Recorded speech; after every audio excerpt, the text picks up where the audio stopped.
Hello students, வணக்கம். Welcome to PSZ Chemistry Channel for Easy Learning.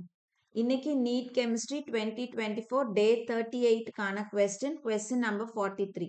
The relationship between osmotic pressure at 273 Kelvin when 10 gram of glucose P1, 10 gram of urea P2 and 10 gram sucrose P3 are dissolved in 250 ml of water.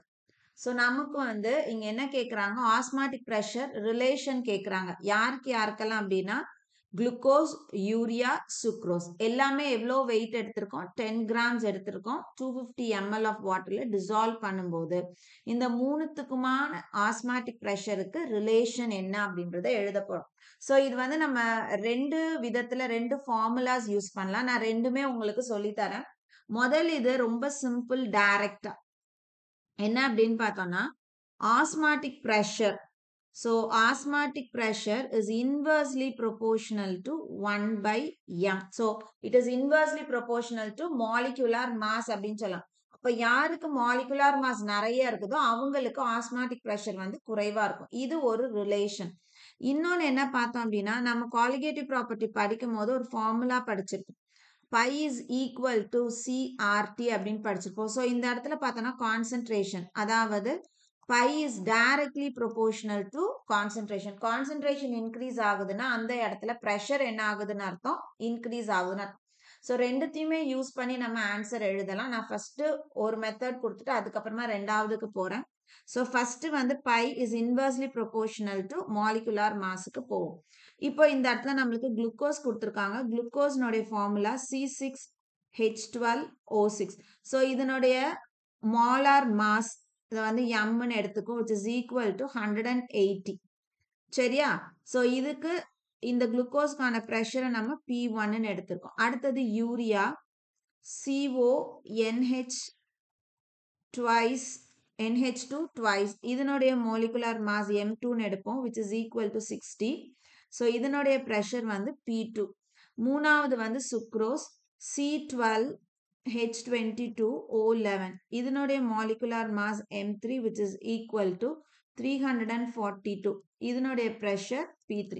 So இந்த relation என்ன அப்படின்னா pi is inversely proportional to molecular mass.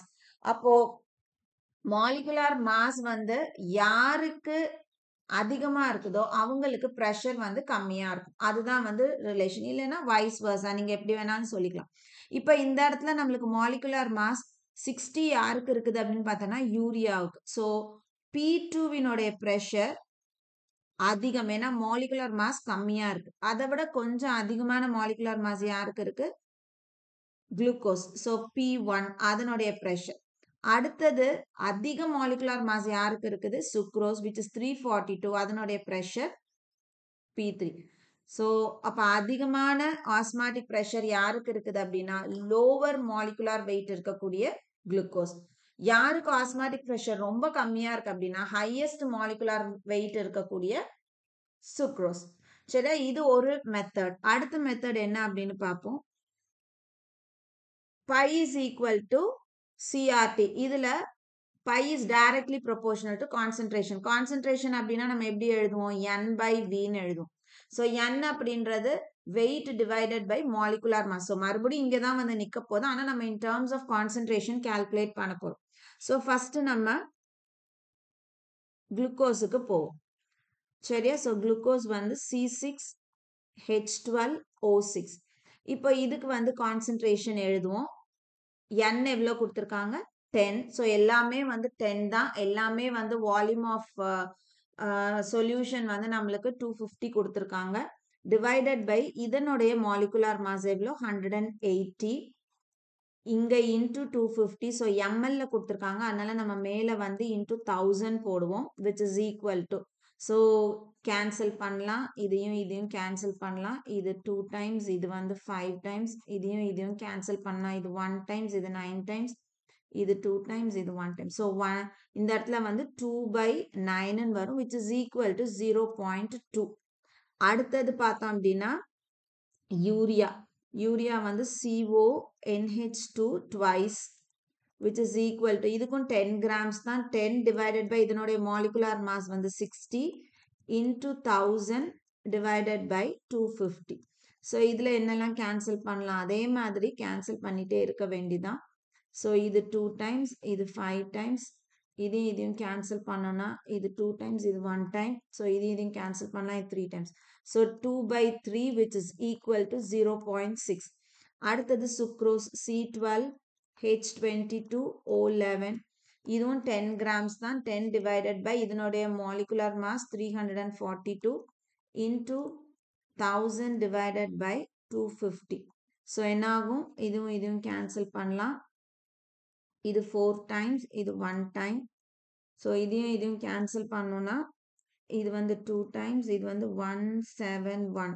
So மேலே வந்து 20 divided by 171. So இது நீங்கள் வந்து divide பண்ணிங்கன்னா value வந்து 0.1 வரும்.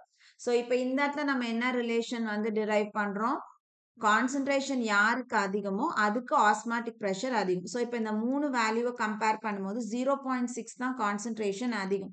ஸோ எது அப்படின்னு பார்த்தோன்னா யூரியாவோட ப்ரெஷர் எவ்வளோ P2. அதை விட அடுத்த குறைவான கான்சன்ட்ரேஷன் எது 0.2 குளுக்கோஸ். ஸோ அதனுடைய ப்ரெஷர் P1.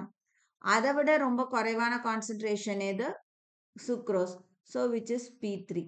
ஸோ நீங்கள் 2 டேர்ம்லையும் எழுதலாம் ஆன்சர் ஒன்றா தான் வரப்போகுது சரியா. So in terms of molecular மாஸில் கேல்குலேட் பண்ணிங்கன்னா osmotic pressure is inversely proportional to molecular mass. In terms of கான்சன்ட்ரேஷனில் கேல்குலேட் பண்ணிங்கன்னா osmotic pressure is directly proportional to concentration சரியா. ஸோ எப்படியும் போடலாம் ஒரே மாதிரி தான் ஆன்சர் வரப்போகுது. உங்களுக்கு எது ஈஸியோ அந்த மெத்தட் நீங்கள் யூஸ் பண்ணுங்கள். ஸோ இந்த கொஸ்டின் உங்களுக்கு கண்டிப்பாக புரிஞ்சிருக்கும்னு நினைக்கிறேன். வீடியோ பிடிச்சிருக்கு அப்படின்னா லைக் பண்ணுங்கள், கமெண்ட் பண்ணுங்கள், ஷேர் பண்ணுங்கள். மறக்காம சேனலை சப்ஸ்கிரைப் பண்ணுங்கள். இதே மாதிரி இன்னொரு கொஸ்டினோட நெக்ஸ்ட் வீடியோவில் உங்களை பார்க்குறேன். தேங்க்யூ.